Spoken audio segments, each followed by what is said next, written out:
So many people in Sweden are lining up to get these microchips that the country's main shipping company says that it can't even keep up with the number of requests. Really? What in no way I would do that. What in the Illuminati, Mark of the Beast, witchcraft is going on over there in Sweden? And Steve, this is happening here. I don't want to get biblical, but you know, I've heard about this Mark of the Beast business my whole life. I think it's true. I think biblical prophecy. The more I'm hearing about this, everything we do. So we can talk about this, but this isn't coming. It's already here. Right. And in China, this is the tip of the proverbial iceberg.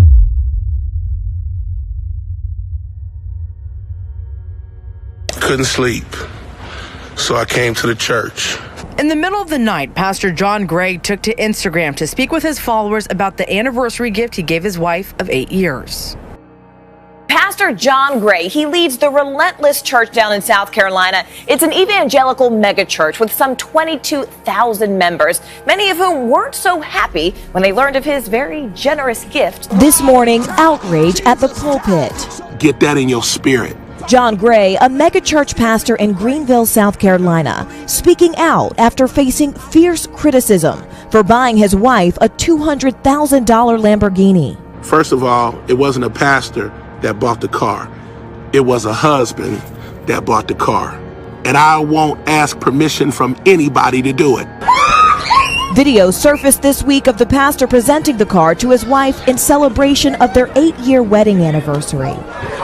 But the image was soon taken down after response to the pastor went viral. Gray says the money comes from his book deals and from his reality TV show, The Book of John Gray, on the Oprah Winfrey Network. Gray is a former associate pastor at Joel Osteen's mega church in Houston.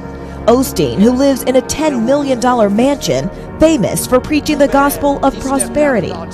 Gray echoing that message, saying he deserves everything he's got. This story has plenty of people talking with mixed opinions on social media. Right down our Facebook page, David writes, I believe this is between him and God. Let us not judge him as all of our days, that is, will come to stand before Jesus Christ. Meanwhile, Donald says, my understanding is he is a New York Times bestseller. This is just like everything else. People are mad at him because they can't be him. We also have a poll right now on our Facebook page asking you what you think about that purchase. So far, close to 11,000 people have already voted, and right now about 75% of them say that gift was inappropriate. The other 25% don't have a problem with it. Mr. Yang, has China declared war on Christianity? Yes. Fang Gongwang, a leading expert on religion in China, says what started several years ago as a small government campaign against unregistered churches has turned into all-out war. The campaign was first experimented in Zhejiang province in 2014 to 2016. Now it has become a nationwide campaign. A campaign where authorities routinely target houses of worship, destroy crosses, burn Bibles, and arrest pastors.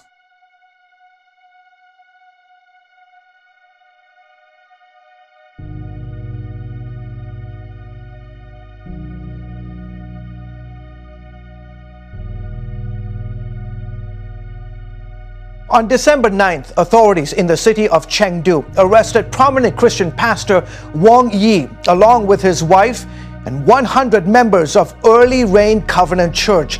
Authorities shut down the church and charged Pastor Wang with inciting subversion of state power. He and his wife could face up to 15 years in prison if convicted. Well, Chinese authorities have developed a new surveillance tool. It's called the gait recognition. It's a software that can identify people using their body shapes and how they walk, even if your face is hidden from a camera. This is already, in fact, being used by police in China, and it's raising a lot of concerns about how far this technology will go and how deep will this Deep Brother thing go in the country.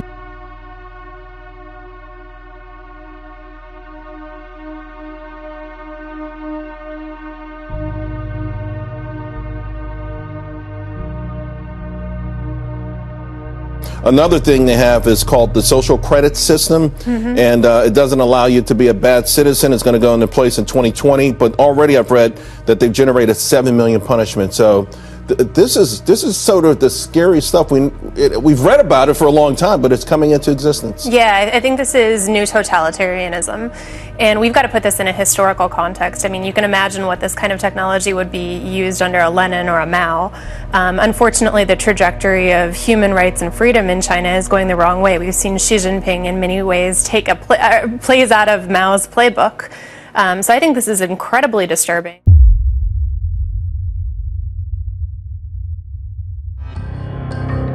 Improving lives, increasing connectivity across the world. That's the great promise offered by data-driven technology. Stop killing our children! Stop killing our children! But in China, it also promises greater state control and abuse of power. This is the next groundbreaking development in data-driven technology: facial recognition. And in China, you can already withdraw cash, check in at airports, and pay for goods using just your face. The country is the world's leader in the use of this emerging technology. And China's many artificial intelligence startups are determined to keep it that way in the future. Companies like Yitu,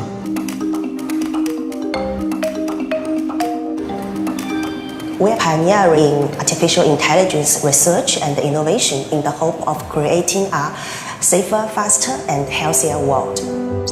第一次发现，参加展会可以不必排队。Yitu is creating the building blocks for a smart city of the future, where facial recognition is part of everyday life. This could even extend to detecting what people are thinking. 人工智能 Facial recognition, they can read people's emotions, and we are actually now working on these innovative demonstrations and technology. But the Chinese government has plans to use this new biometric technology to cement its authoritarian rule.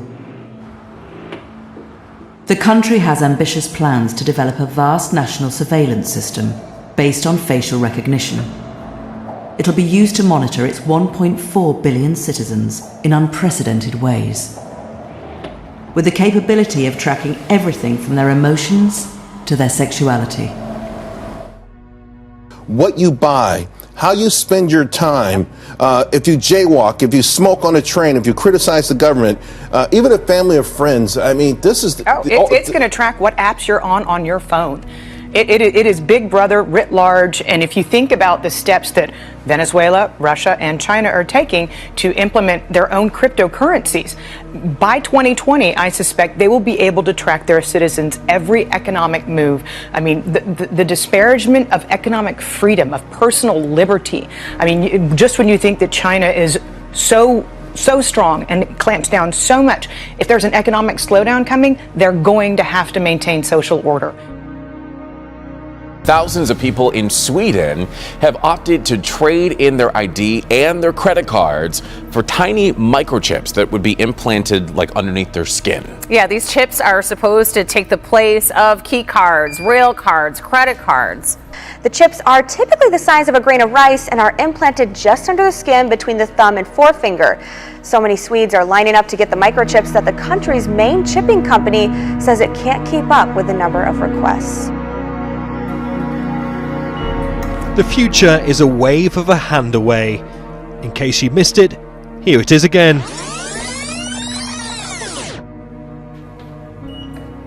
This is a whole new level of security. No keys or access cards, difficult to steal and copy, but the technology requires a certain level of commitment that's not for the faint-hearted. So this is where the microchip implant story begins, for those who want them at least. Banking, security, general users, so contactless payments, passport data, all could be stored on these microchips and embedded in your hand. It comes down to convenience, I suppose, for a lot of people. It's very hard to lose your hand. This is one of several implant firms reportedly in discussions with British financial and legal companies. The names of the companies are being closely guarded.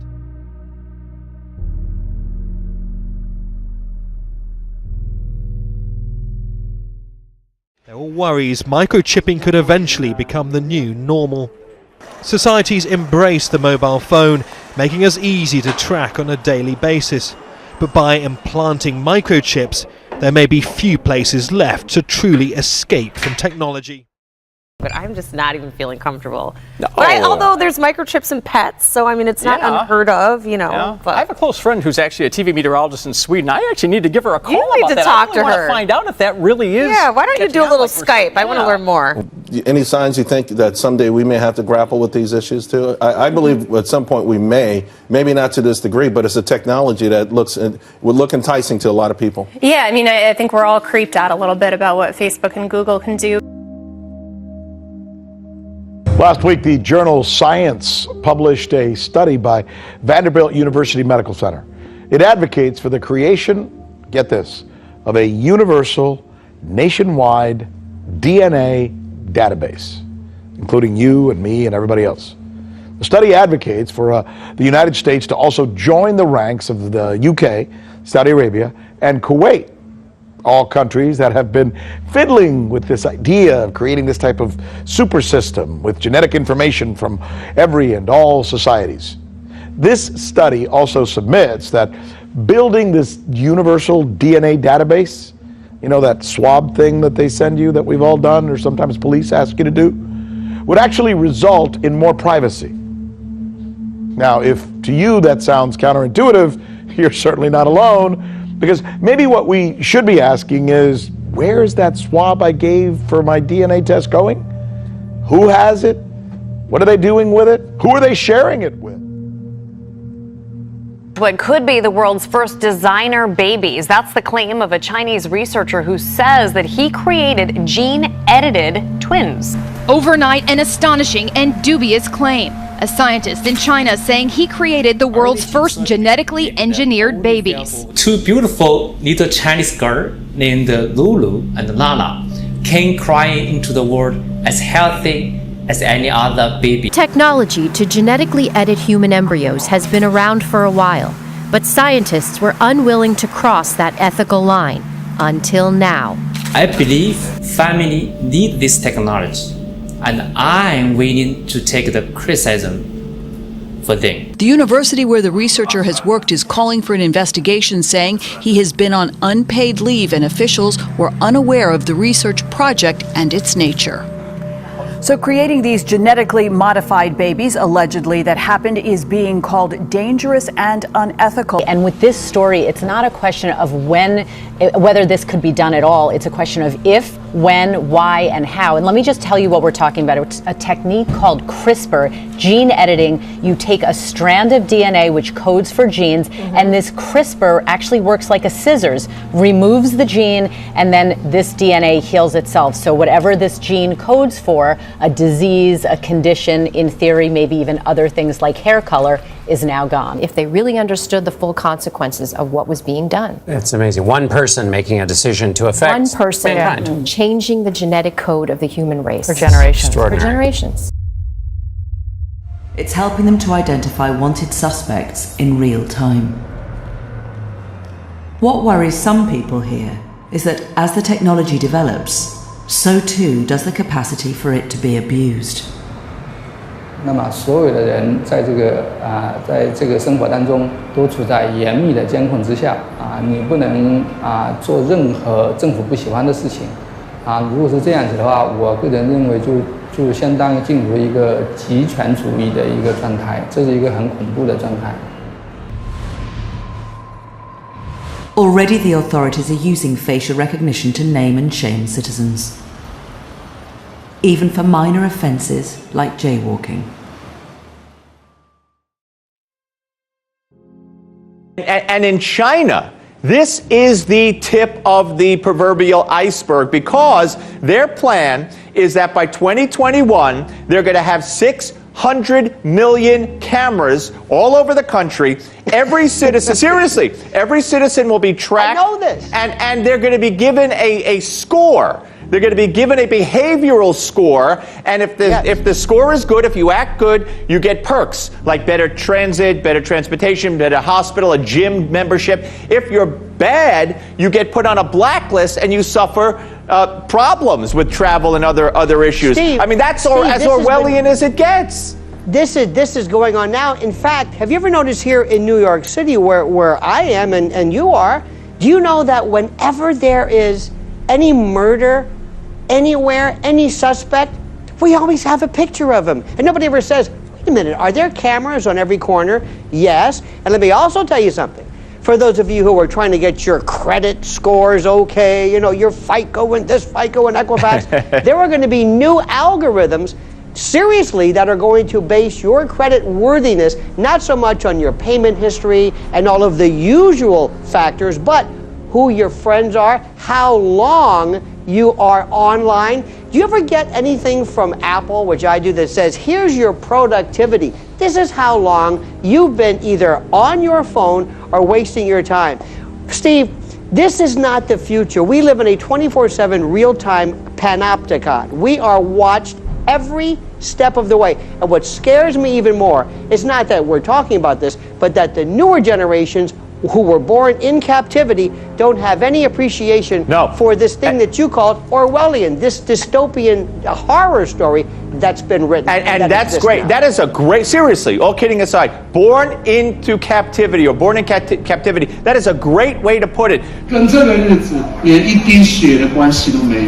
His sermons, many of them widely circulated on social media, soon made him a rising star and an important player in the Christian revival that was sweeping China. All that has come to a screeching halt with his arrest and the closure of the church. Still, members of his congregation vowed to keep meeting despite the risk of arrest.